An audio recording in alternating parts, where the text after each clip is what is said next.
And put down the time here. All right. So a couple things here. Let me share.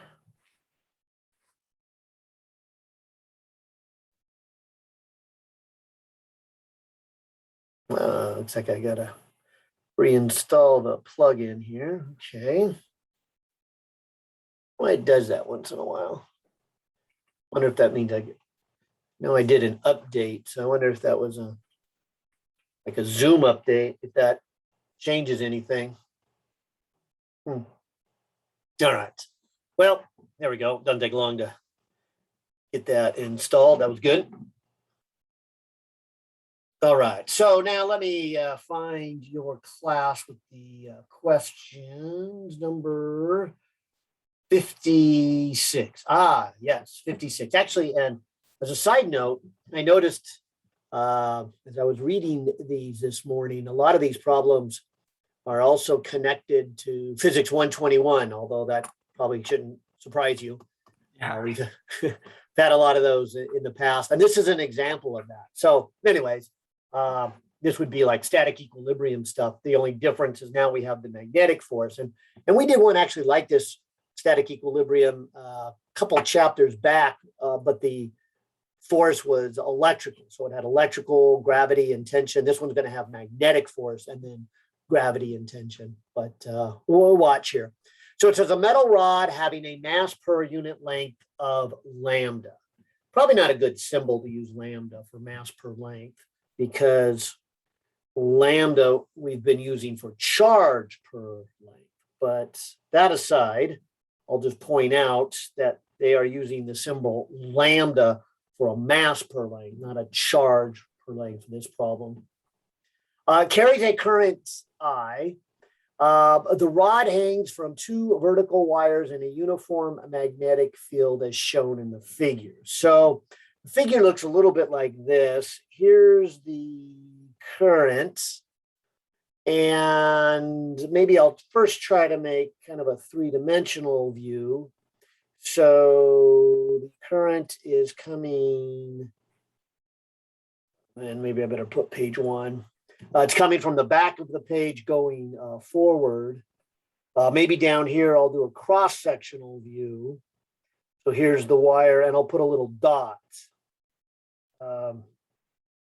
for an indication of a vector pointing outward. So like my pen here, I'll say, okay, this current's pointing out. So it would look, something like this, current I. Okay. Of course, then in addition to that, there is a wire cable. Maybe I should say cable so we don't confuse it with wire where the current is. Let me call this a cable. So maybe there's a cable connected to a ceiling over here. And I guess there'd be a second one on the back side. And what they're trying to say here is that it swings over some angle theta. And then, of course, there is the gravitational force pulling it down. And what's not so obvious quite yet is that there is a magnetic force pushing it sideways, coming from a magnetic field pushing it upward. So what I would do in a two-dimensional drawing and call it a free body diagram is I would say, all right, there is a downward force on this wire of gravity. Let me call it F, maybe sub G, my picture. I need to convince you that there is then a sideways to the left magnetic force. And of course, then there is the tensional force. So this is the free body diagram. And force of gravity going down, well, that's not new. That's Physics 121. I think you know that. The force from the tension coming from the cable, again, not a big surprise that is pretty obvious too. But what's new for this chapter is the magnetic force. And so the magnetic force is along these lines. And we kind of worked it out in class how the magnetic force really comes from this force, the force on a charge moving in a magnetic field. Because a current really is nothing more than a bunch of charges moving. So if we think of the bunch of charges moving in this wire, hence it's a current, we can change velocity and charge into current.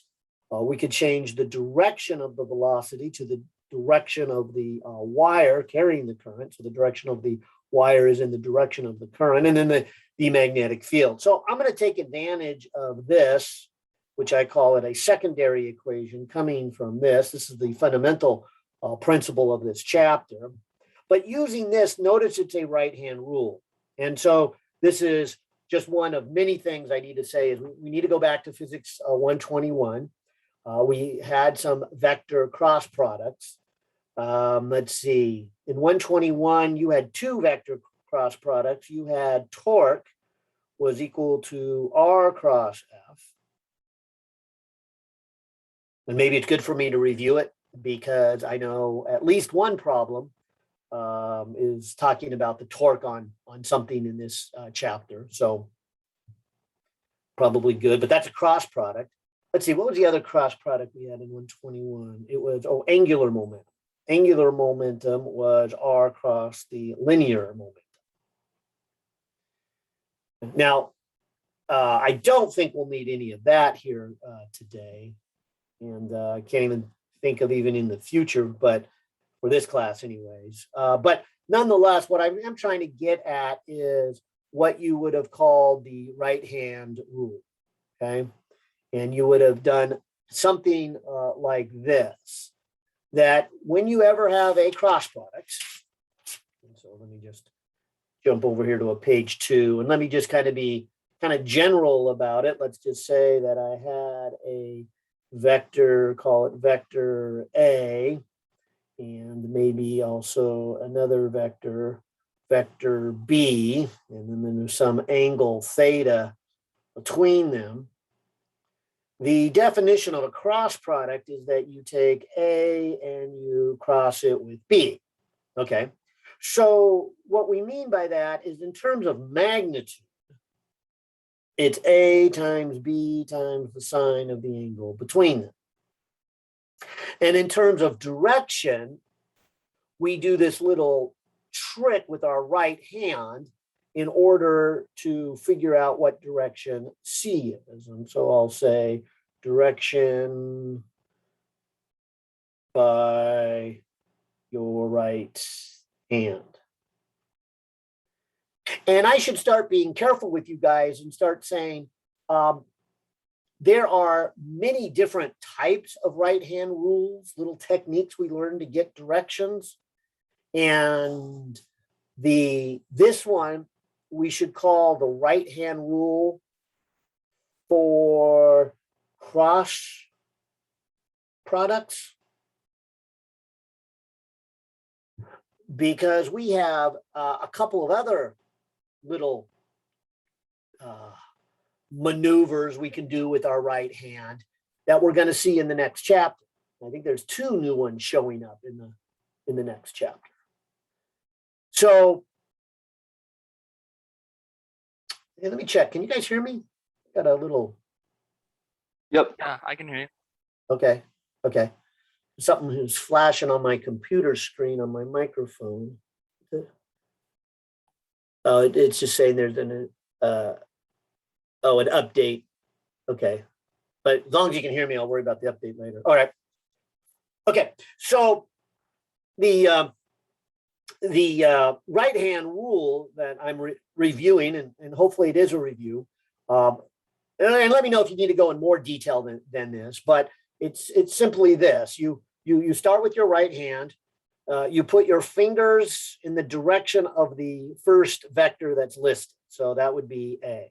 All right. So maybe I'd take my right hand, and maybe I'd put my fingers towards A. Okay. So there's my fingers in the direction of the first one. Then the next step is to adjust your wrist so that you can close your hand. And when you close that hand, your fingers sweep over to vector B. So if I were to hold my right hand like this, I couldn't sweep my fingers towards B. My fingers are kind of sweeping into the page. So that wouldn't be the correct way to hold my wrist. Now I'm starting off okay. I got my fingers in the direction of A. But if I rotate my wrist a little bit, then I can start with my fingers towards A and sweep my fingers towards B. Okay, so if I get that set up right, then take a look at your thumb. Your thumb will be in the direction of the cross product, which would be the direction of C, which my thumb is pointing towards the camera. You might say out of the paper or out of the screen as you're looking into the screen.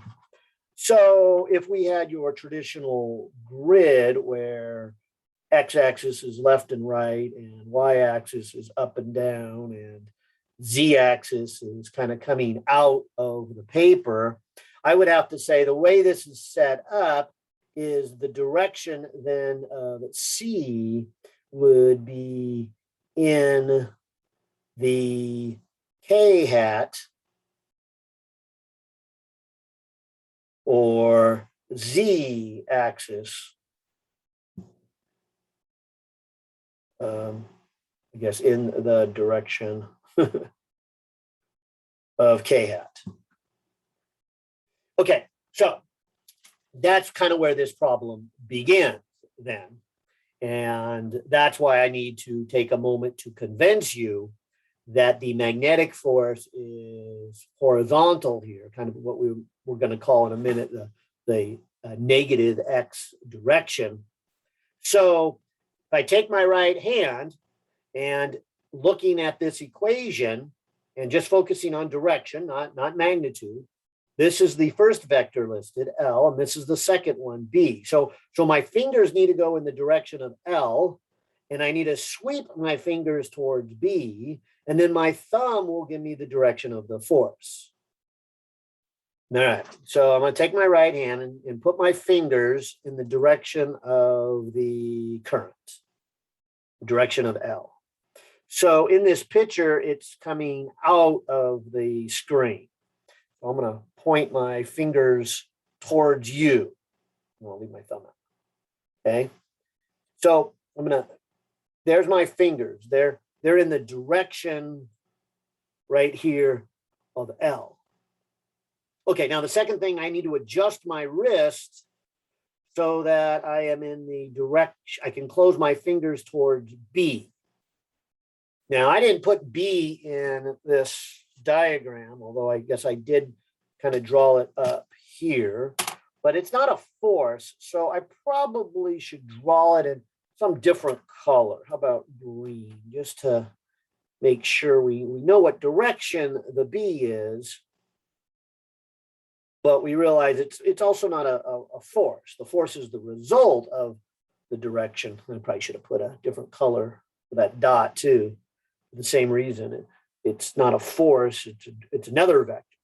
But it's these two vectors, the direction of I and the direction of B, that we're going to take the cross product to figure out the direction of F.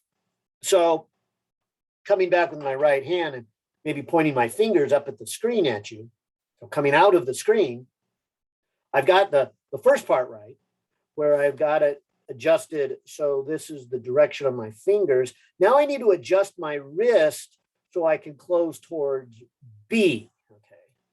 So I guess I would have to kind of spin my hand around here like that. Although I gotta get my hand in the video screen.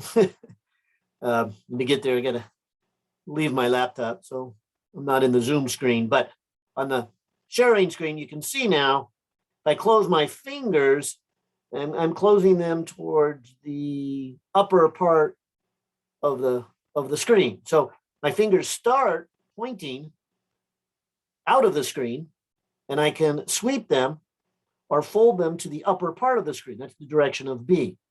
And so now if I take a look at my thumb is pointing in the negative x-axis. And so that's my first big step here, is to convince you what direction is the magnetic force. And I drew it a little early and premature, but I did want to make sure I came back here and convinced you that this is the direction of the magnetic force. So the current comes out of the screen, the magnetic field goes up, and then from the right-hand rule, I get the direction of the force. So these are the three forces involved, and the magnitude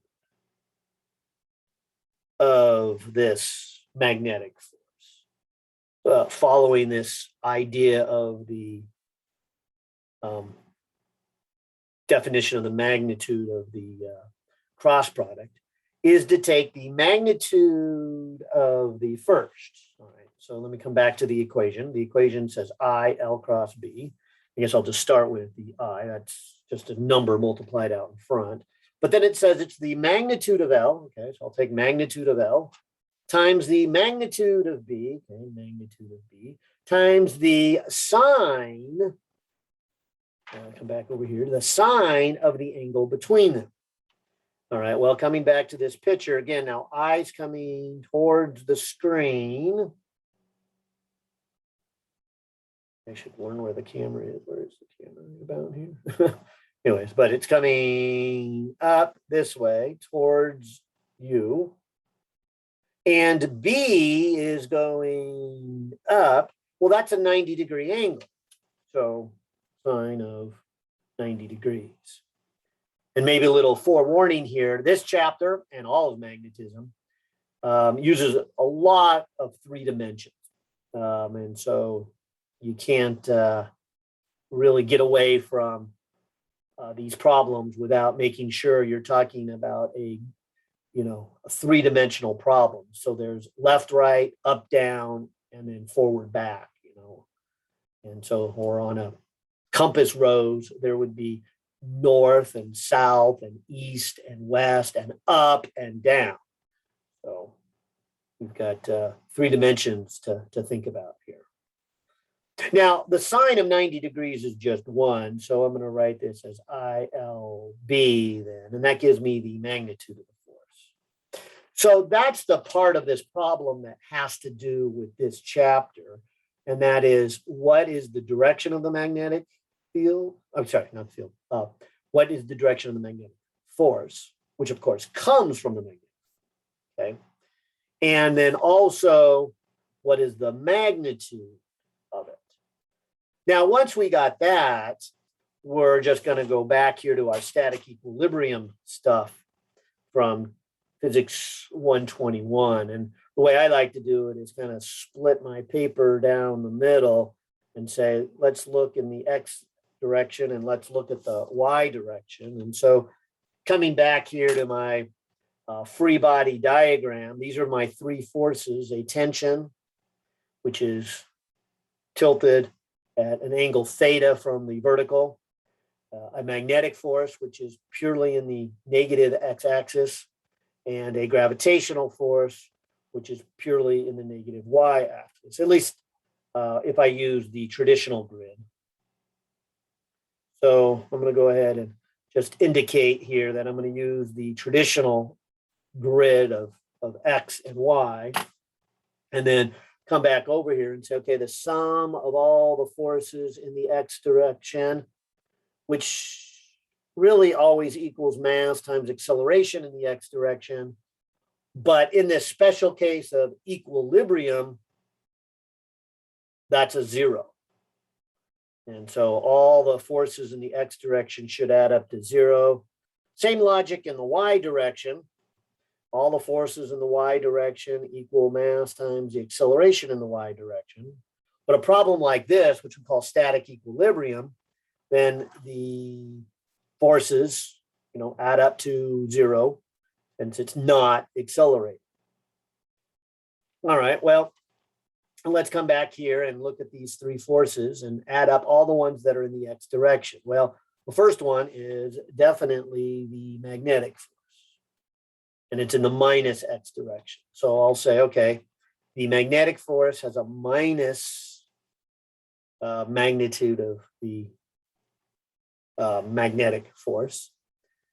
The tension has a positive component in the x direction, and it's the x direction. If we kind of break this into an up and over for the tension, the over part, which is the x part, is opposite of the angle theta.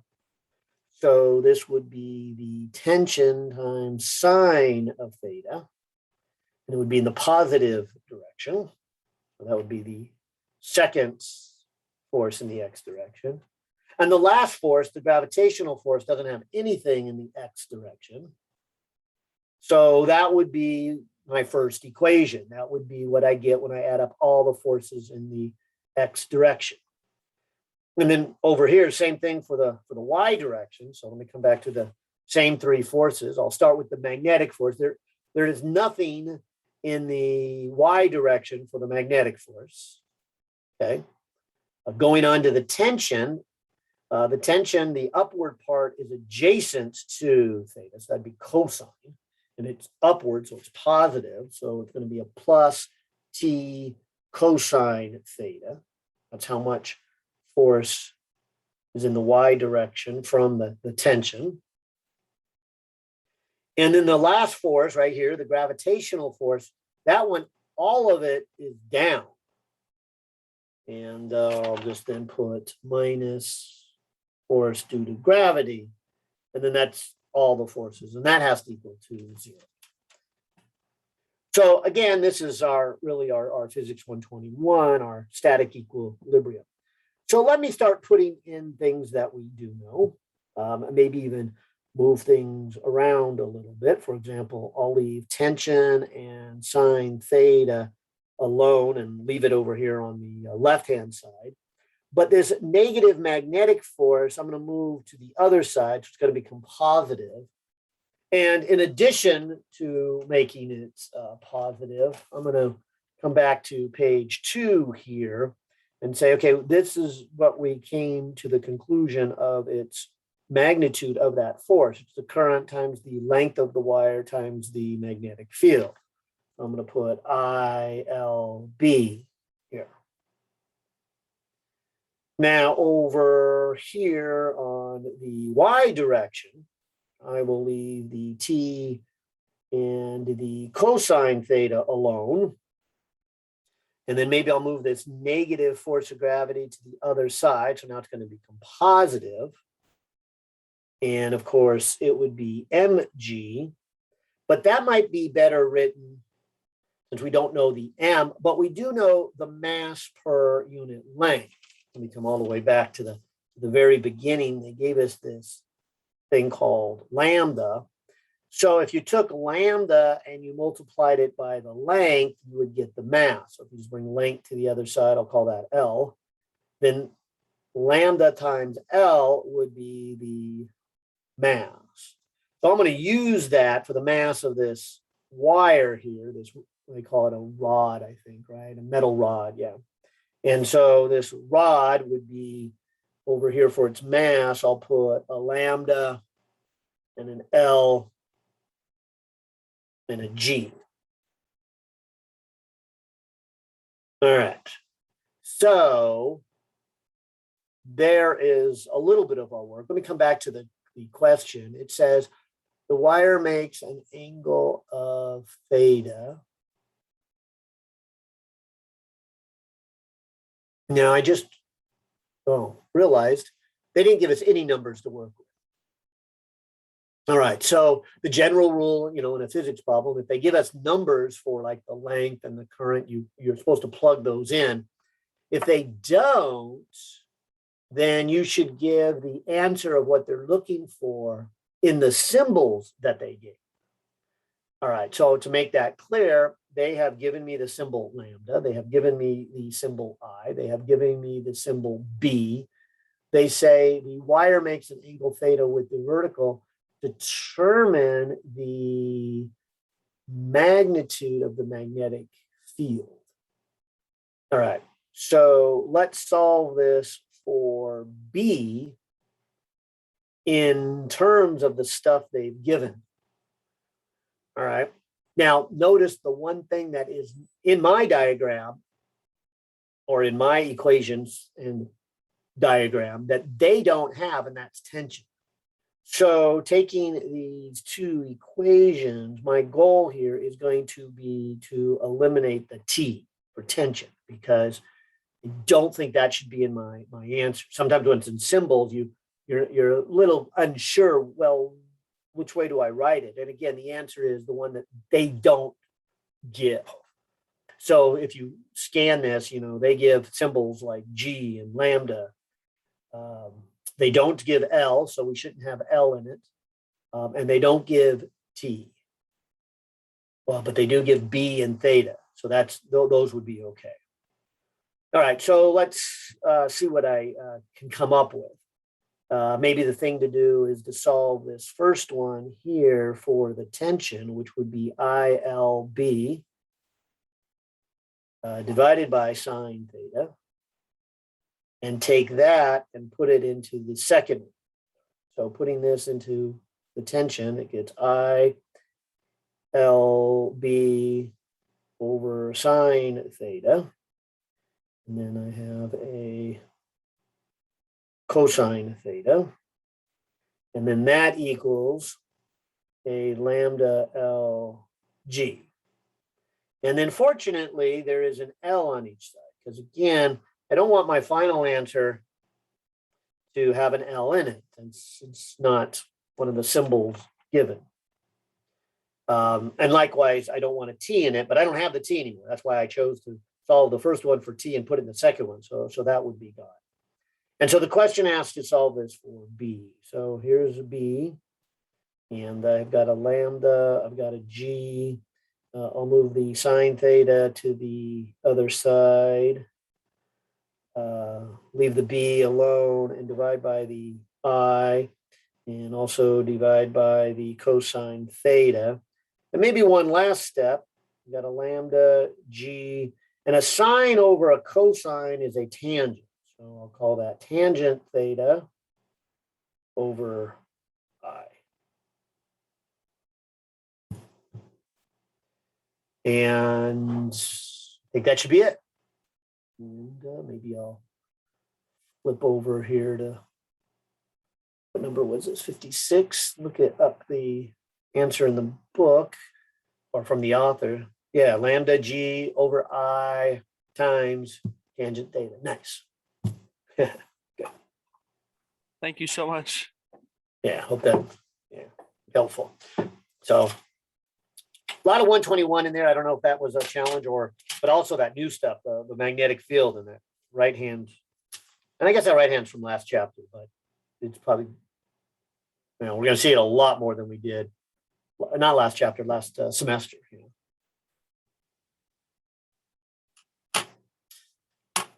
All right. So those were some good, that was a good one from 122. Hey, I see Eli here. Eli, this is the fast pass for you guys. I guess technically it's ended, but that doesn't matter. So you're within earshot, Eli. Yeah, I'm okay for right now. Okay. Yeah. All right. All right. And Shasha, I saw you you pull in. I didn't see anything from the chat. Don't know if you were just kind of piggybacking off of Johnny's questions or wanting to see what happens or have one in particular, but there's nothing in the chat. So anybody who wants to. Yeah, it was for that last one. It was helpful. Yeah, so I'm still working on the problem set and stuff like that. I could, maybe we could do 42. 42? All right. I'm game if you are. Oh yeah, I am too. And that's chapter 29, right? Just to be clear. Yeah. Yeah, okay. Okay, so since no 102 people got a question, let me keep going with you guys in 122. Let's see, chapter 29, number 42, and I think this could probably, It's I one think of those everyone. Hall effect ones. Oh yeah, yeah. And maybe I should review a little bit on the Hall effect. I think the Hall effect's a pretty challenging one. Yeah, it's a little confusing.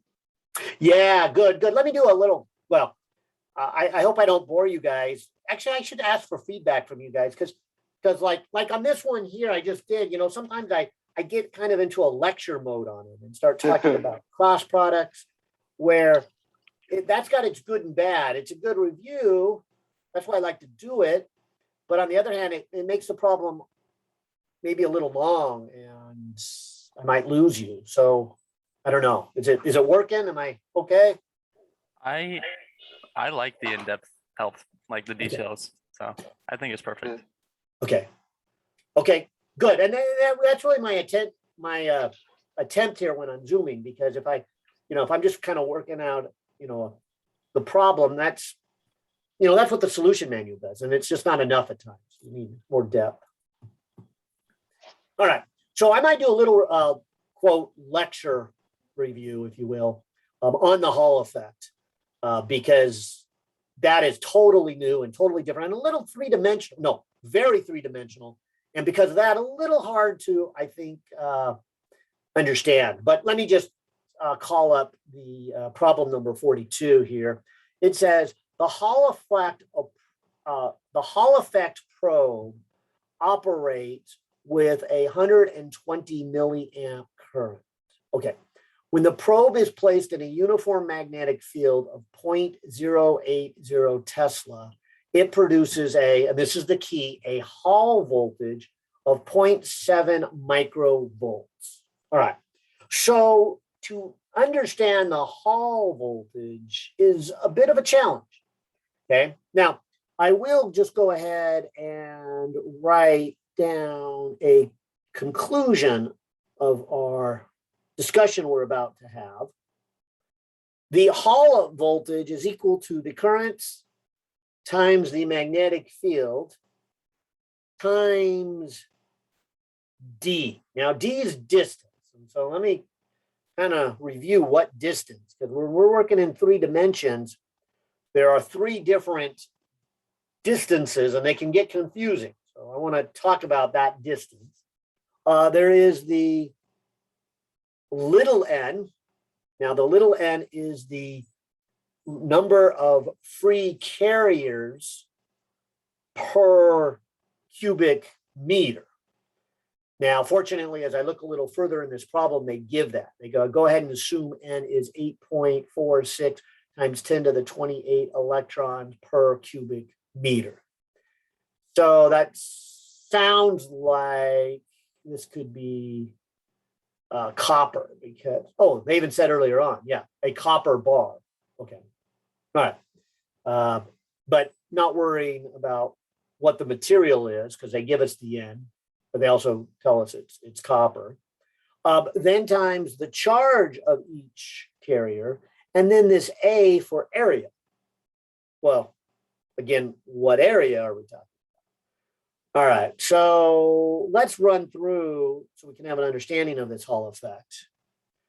But once we get an understanding of the Hall effect, this is I don't see. I think that you maybe mixed up the 41 with the 42 when you mentioned the copper bar, because I don't see it I talking did. about the. Thank you for catching my mistake there. Sure. Yeah. When I looked my eyes back up, I went to the one above it, which is 41. Okay, so thank you. We don't have this. Okay, so that is going to make it a little harder. But now that I look at what they do give me, we're not going to need it. It's going to cancel out. I'll show you. Okay, so all right. So talking about the Hall effect, and I'll make it kind of 3-dimensional. In fact, I'll do better. your author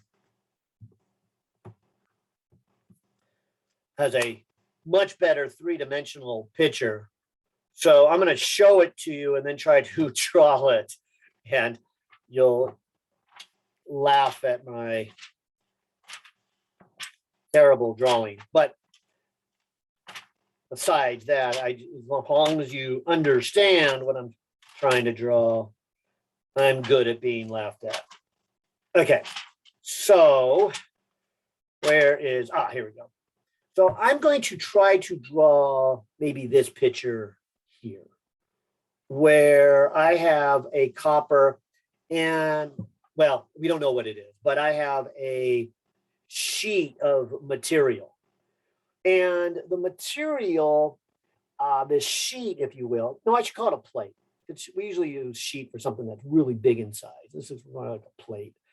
But notice the current is moving along the x-axis. And the thin part of the plate, the 3-dimension, your author has going back into the y direction. And what you might call the width of the plate, which he calls D, there it is. That's the one I want to get you to see, that D. But going back into the plate is what he calls T for the thickness. And then that's just a point C. All right, so he doesn't give a length of the plate here. I'll call that L for the length of the plate. But here's the tricky part of the Hall effect, is that there's going to be a voltage between A and C. And this is an induced voltage. Now, remember, the current is going this way. So we have to have another voltage making the current, which is set up in the X direction. But because of the magnetic field in the Y direction, a voltage is set up in the Z direction. So I think that's the confusing part of the Hall effect. And so let me try to draw that. So here is then what I'll say is the plate that they don't tell us exactly what material it is. And my rude attempt trying to make it look three-dimensional will be here.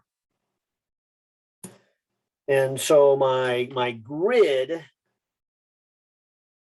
has the traditional horizontal in the X direction and kind of untraditional going back into the paper like your author did is the Y direction. So coming up from this point C, going up here is the Z direction. But again, let's make sure we understand that the vertical height, which in this grid would be the Z axis, has a height of D, and going into the paper is this thickness T.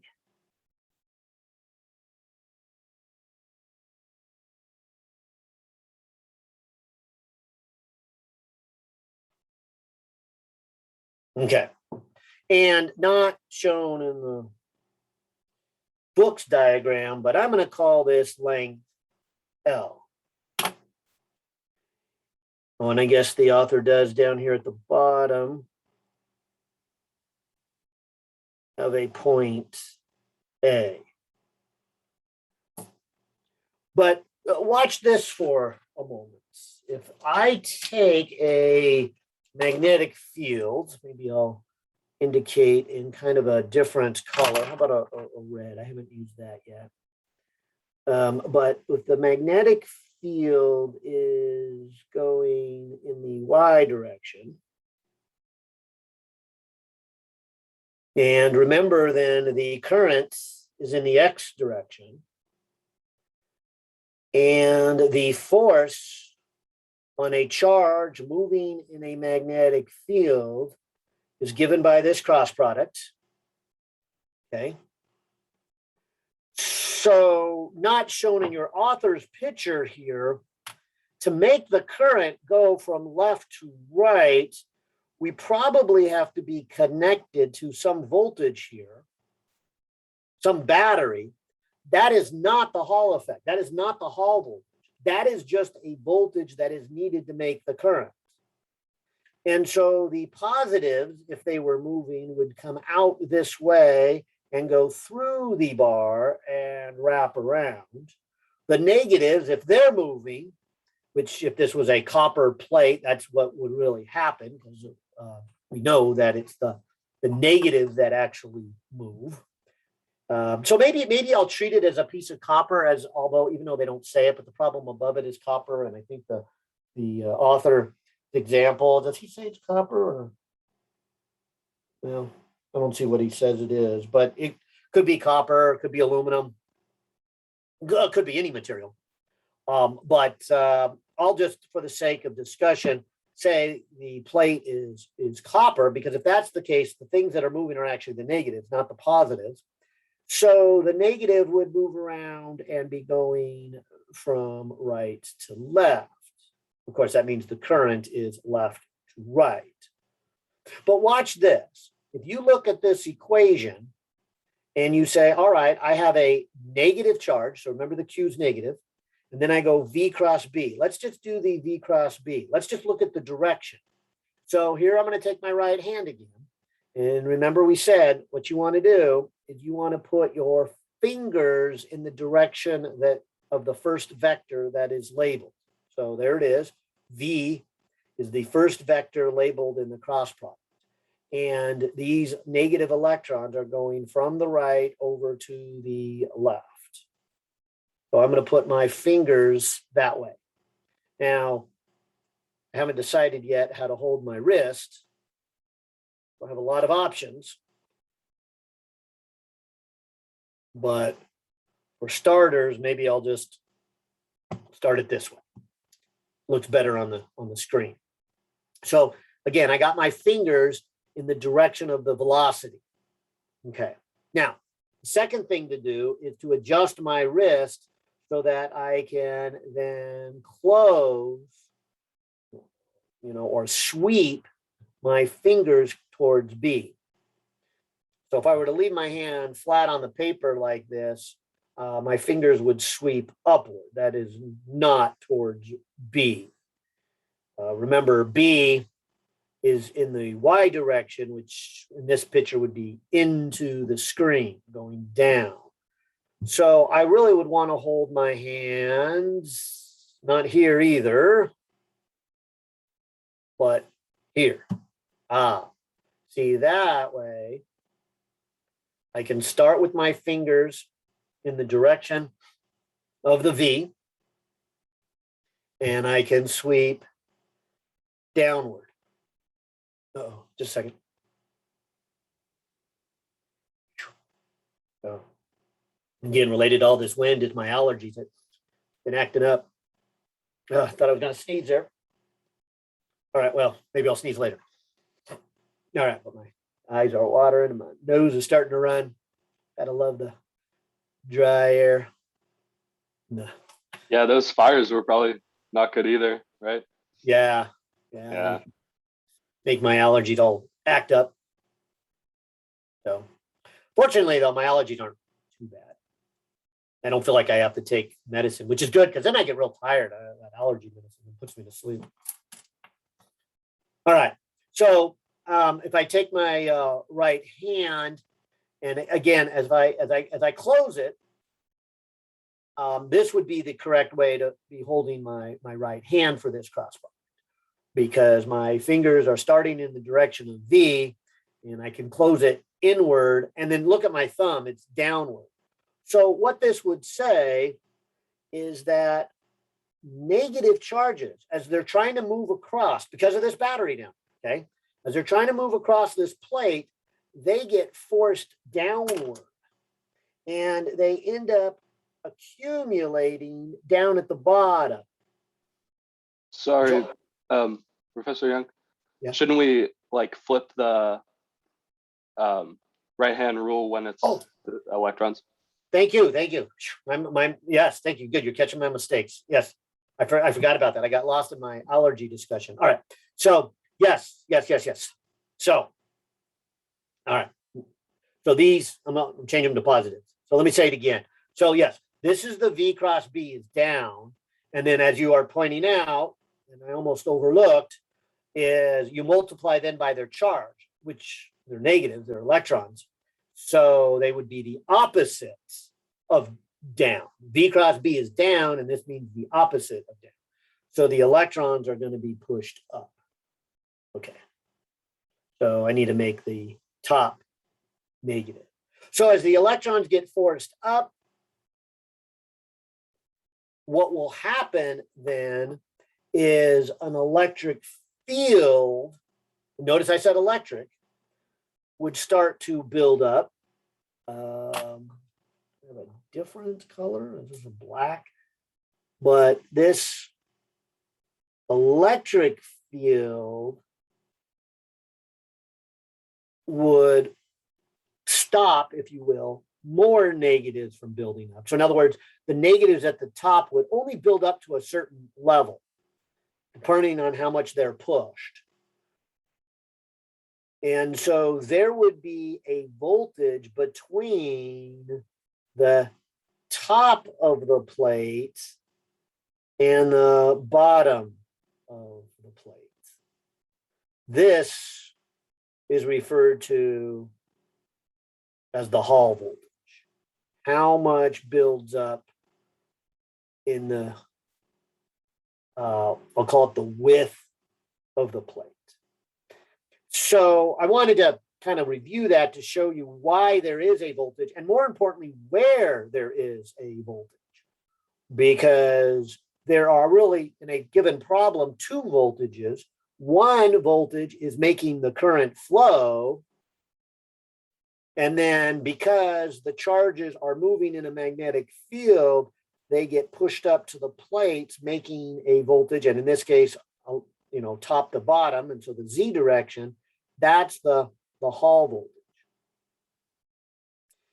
So it's important to understand where the voltage is in order for this equation to make any sense.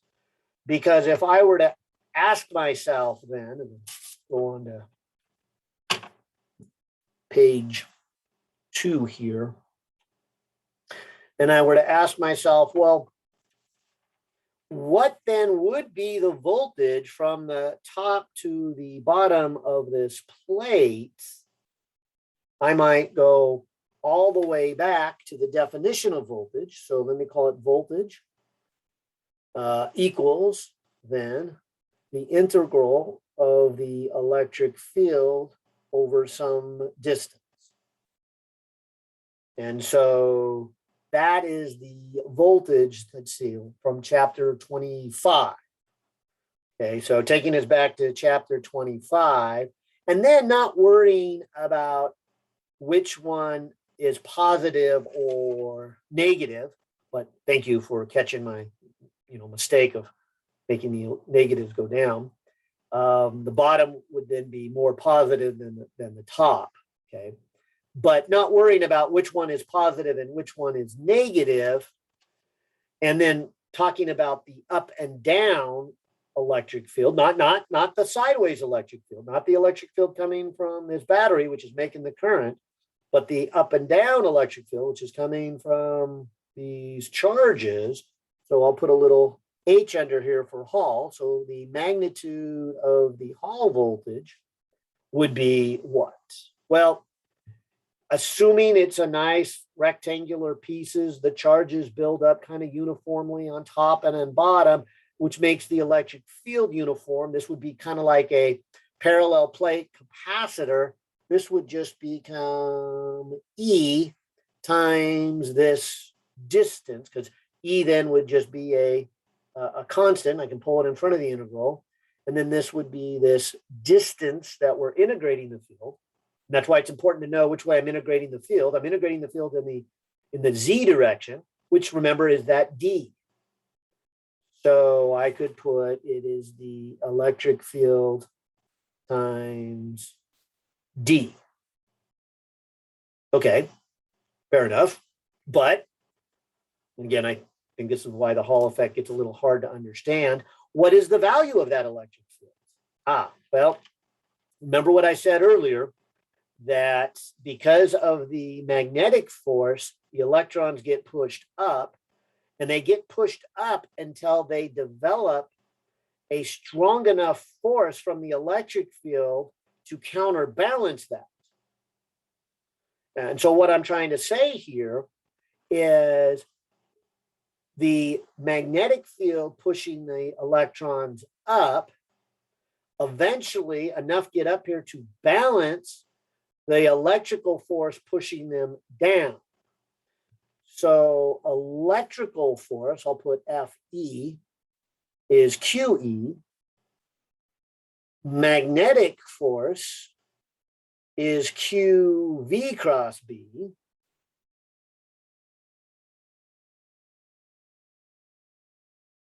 And I'm trying to say that those two forces would equal each other. Everything would then stabilize. At first, the magnetic force would be more, and they would start to build up. But once a certain number builds up, and this would only take a fraction of a second, like on the capacitors, then it would match the electrical force pushing them down. So if I set these two equal to each other, and I'll just set the magnitudes equal, then I have QE, and then this would be QVB sine of the angle between V and B.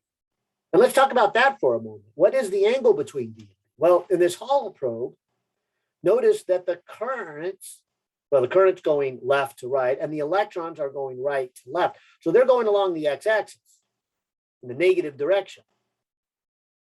But the magnetic field is in the y direction into my attempt of a three-dimensional picture. So that's 90 degrees.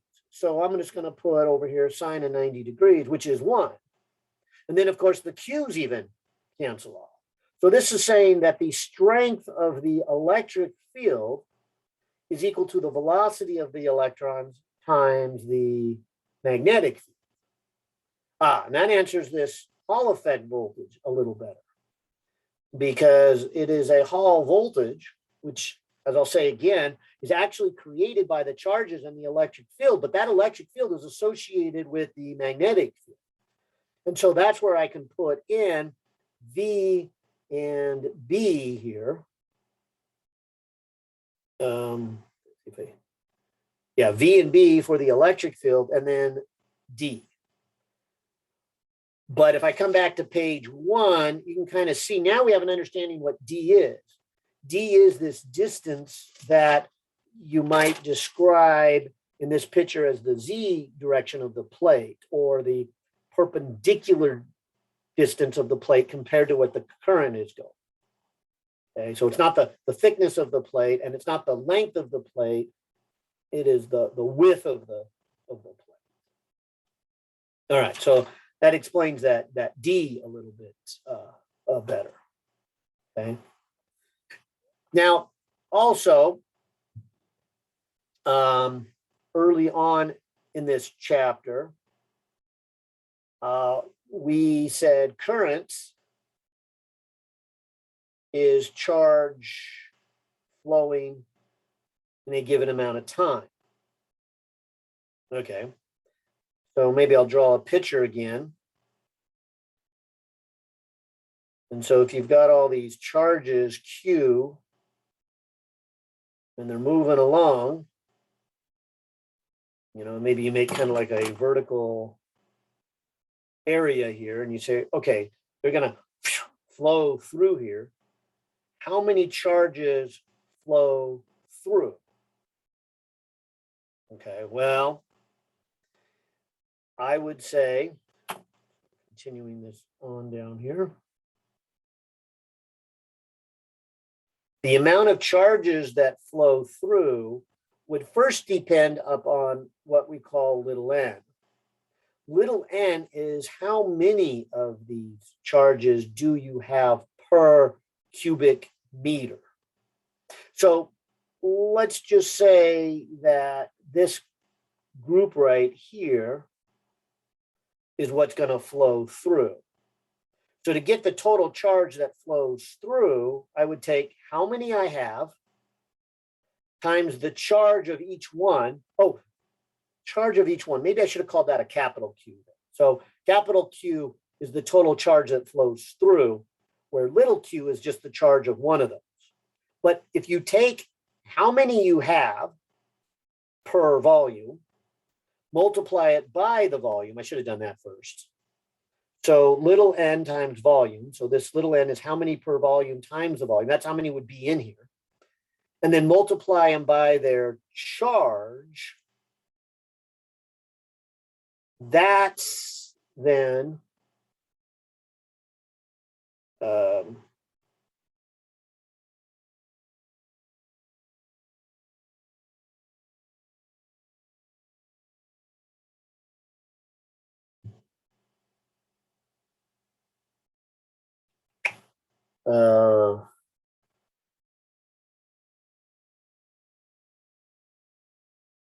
yeah. Okay. Yeah. Sorry, I got to think through this myself here. So yes. That should be the total that flows through. So this is the charge per volume, or sorry, this is the number per volume times the volume times the charge. So this is how many Q. So that would be this whole thing would be the Q. Now, if I do this and say then the volume that flows through here would be this cross-sectional length area A times this L, area times L and divide by T. Then I can group the length with the time and call them velocity. And I'll just kind of change it to the order that you might be a little more familiar with. This is an equation, I think, that was derived early in the chapter. And I want to use it now here as we're talking about this harder thing, the Hall effect. Because now if I solve this for velocity, and velocity now is related to the current and put it into here, what do I get? Okay, so I would have the Hall effect voltage. Okay, now right here, in place of V, I'm going to put this. So I'm going to put current, place of V, current over the N, the Q, the A, the N, the Q, and the A. And then that's the V, and then it's the B, and then it's the D. So it took me a while to get here. Hopefully, like I said, that helps explain why the book lists this equation. I think I got the same thing, didn't I? So there's the I, there's the B, there's the D, there's the N, there's the Q, and there's the A. Yeah. So this is what is referred to, a very famous experiment, by the way, called the Hall experiment. Okay. And one of the reasons it's very famous is not talking about the magnitude, but which one is negative and positive would then tell you which ones are actually moving. And so before Hall actually did this experiment, people were asking, well, what's going on in the copper? Do the electrons go this way or do the positive charges go this way? And nobody really knew. Nobody had an experiment to show. And then Hall realized that if negatives went this way, the top would be negative. But if positives went this way, the top would become.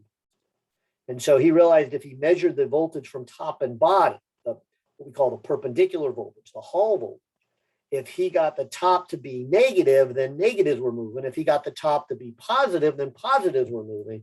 And that was the famous experiment that finally led to understanding that in metals, the negatives are moving.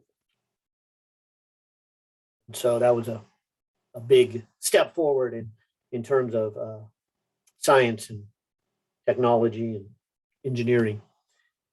All right. So like I said, I said a lot, hopefully not too much, just getting to this equation. But like I said, I think we needed that to understand then what is D? D is this distance on the plate, the width of the plate, if you will, the Z direction. And what is this A? Well, the A is the cross-sectional area. And so let me come back to this derivation of where we got the current. It's the area that the charges flow sideways through. Now, our first step in actually solving this problem is then to realize that for this problem, the area that the current flows through would be right here, this kind of rectangular shape, which would have this Z direction of D and the thickness in the Y direction. So this area would be DT. And then because of that, the D's would actually cancel off. Although I'm not even sure if we need to do that for this problem because they're asking a comparison. But I'm going to do that. And so I'm going to end up with an equation that is a little different than what's in the book. This equation doesn't have the D and the A. I have replaced that with a thickness. And now that I write it down, I worry that that T might get confused with time. So let me point that out. That is the thickness T that your author had in the picture. Yeah, yeah. Now I'm really glad I went through the details because if you saw that T in the equation, I'm sure you would assume it's time. That's not what it is. It's thickness. Okay, so now finally, let me use this equation and actually solve this problem. Okay, so it says the Hall effect probe operates with a current of, so there they give me the current I. When the probe is placed in a uniform magnetic field of, they give me the field, it produces a Hall voltage of 0.7 microvolts. So they give me that. Now, that alone is a little bit of information, but it does not tell me anything about the N or the Q or the T. However, here's why I don't really care about this. Individually, I should say. I don't care about those individually because then it says when it is used. And so in other words, when you use the same probe. So whatever these values are, they're going to be the same value again when you use the probe. So A, when you use the probe to measure an unknown magnetic field, the Hall voltage is. What is the value of the magnetic field?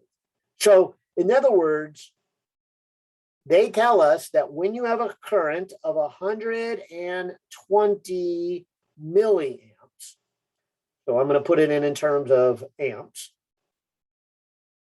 in a field that is 0.08 Tesla,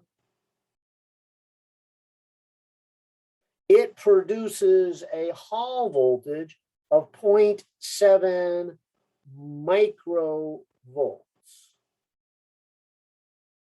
So again, notice they don't give me enough information to solve for these individually, but let's just solve for them collectively. So N, Q, and T for thickness would then be 0.12 amps times 0.08 Tesla divided by 0.7 times 10 to the minus 6 volts. So grabbing my calculator here, 0.12 times 0.08 divided by 0.7 times 10 to the negative 6 gets me to come up with 13714. And I guess the units would be an amp times a Tesla over a volt. So that's again what these three collectively are. Because then in part A, here's what it says, when it is used to measure an unknown magnetic field, the Hall voltage is 0.33 micro.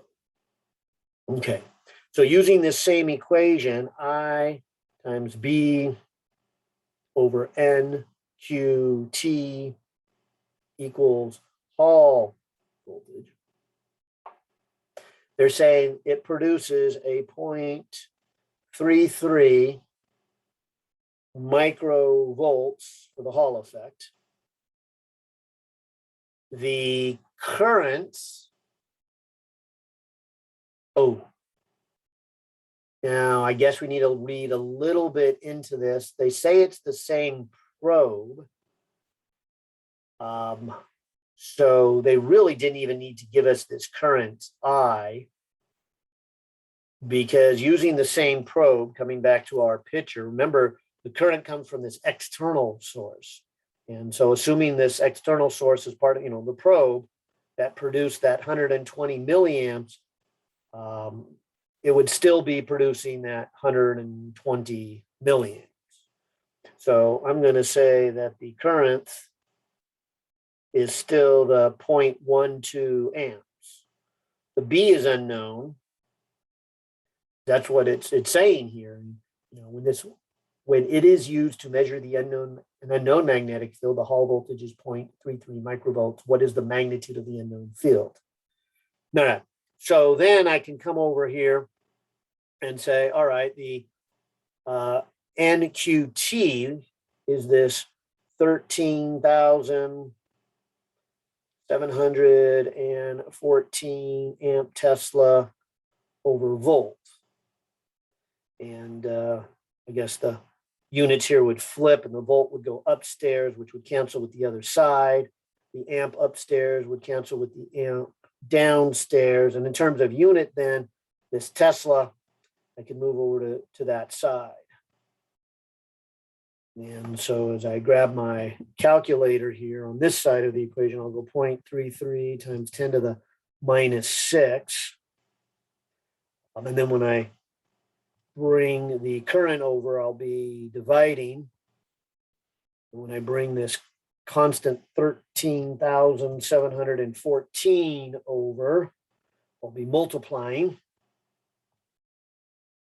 And so when I hit enter, I'm at 0.03. Maybe I'll just go to an 8 Tesla.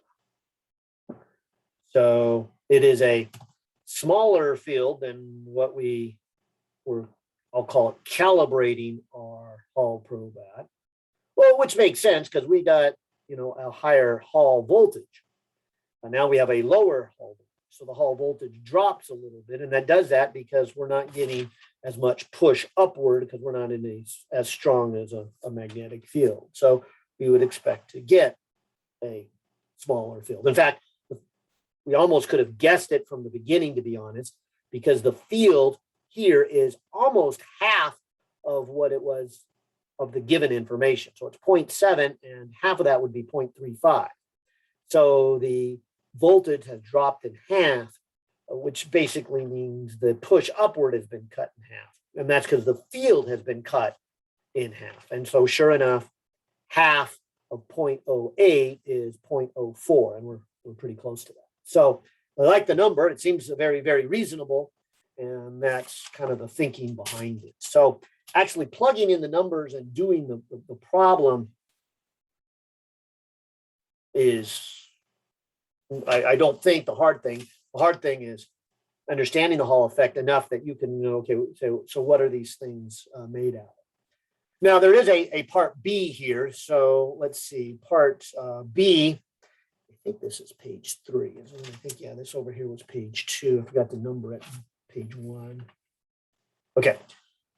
No. Got another page here. Oh, this was page 2. Oh, wow.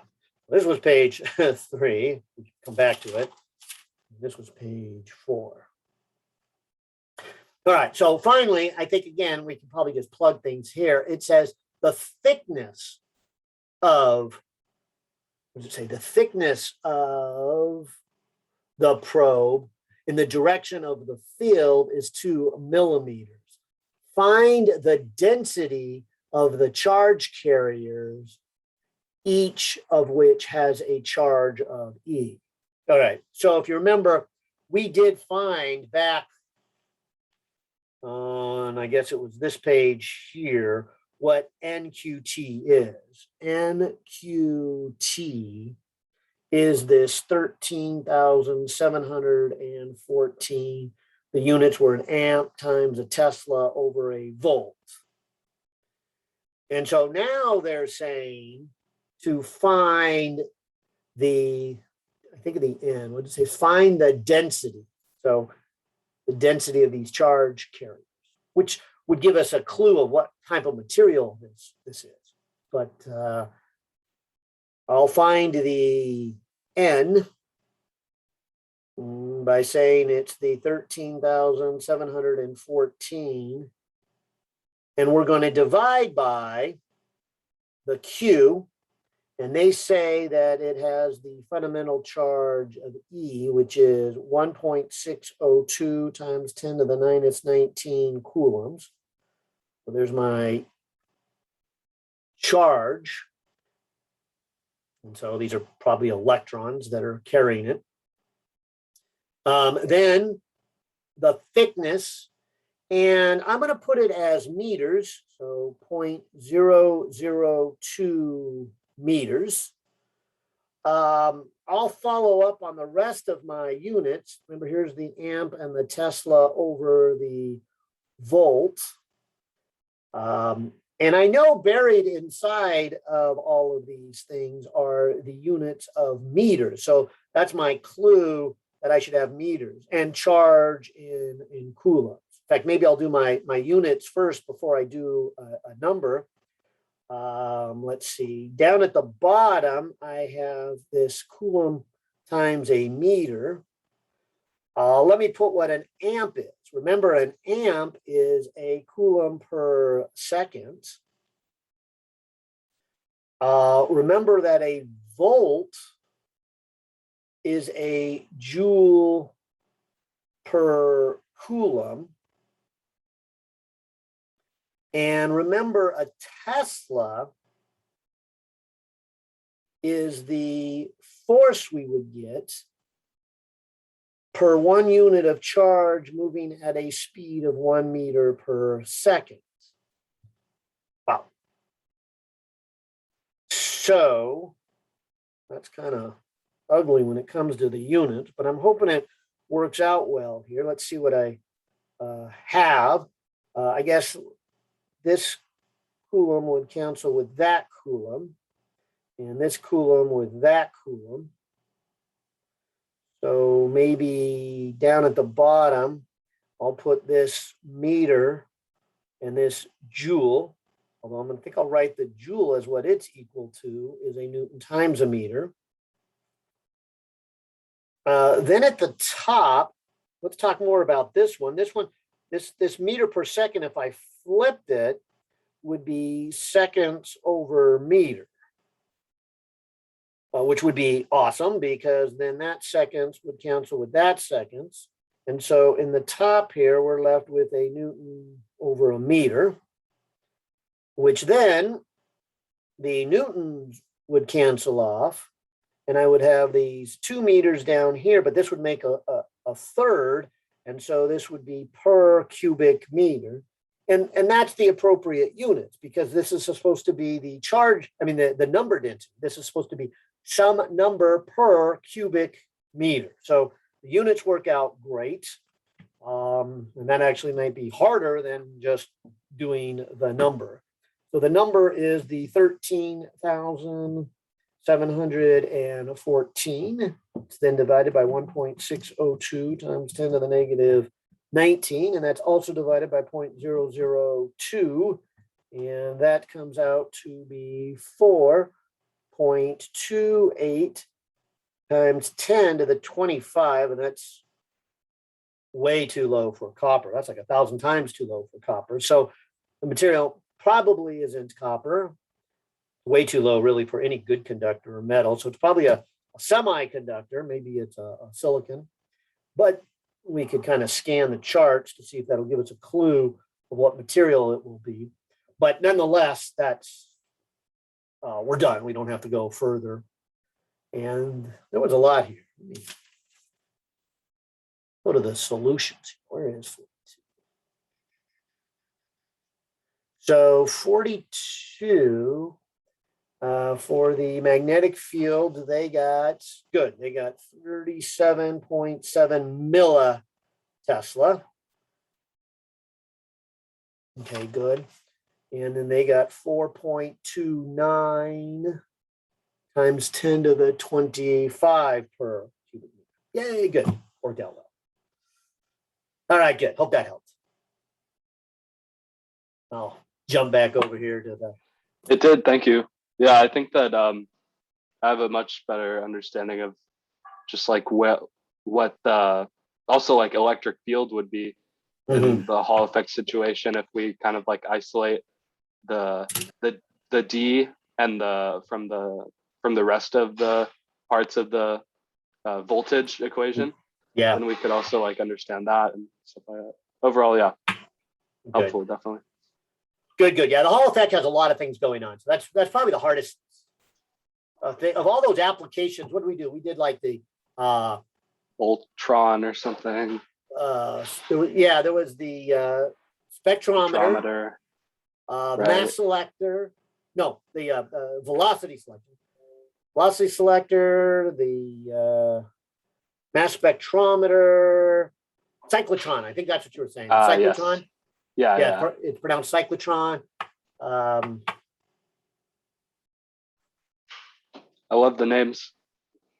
Yeah, I forget what other, but anyways, one of those was the Hall effect probe for measuring magnetic fields, and so you'll see me actually use the Hall effect probe real soon in one of the labs. You just kind of hold it up, and they're easy to use because all of that stuff we just talked about of how they work is all kind of built inside, and so you just have to read the number on the screen. So kind of like driving a car. You don't have to know how it works to drive a car.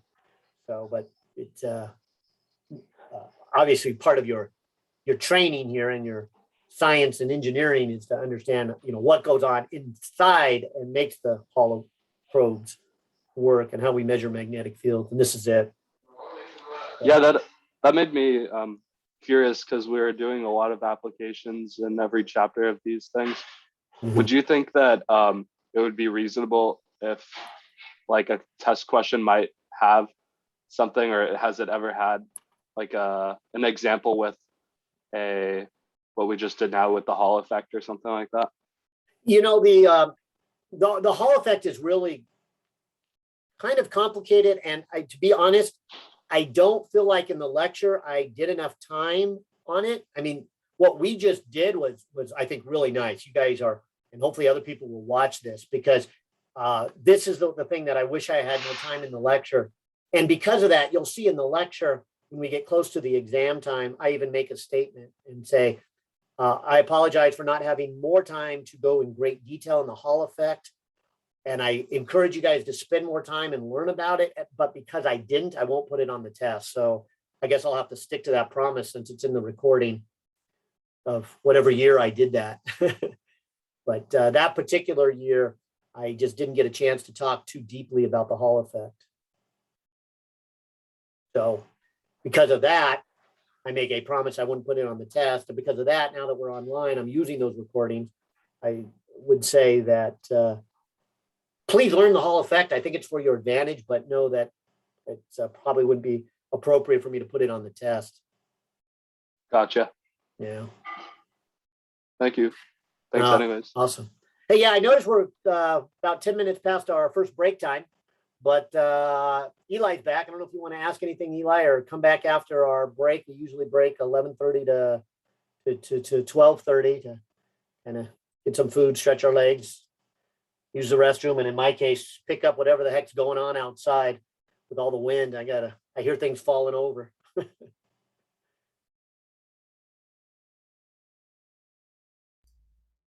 Yeah, I still don't really have any questions, so thanks. Okay. All right. So why don't we take our break now? And we'll come back in like 49 minutes. And anybody who's here at 12:30 will kind of work through this again here. Thank you. All right.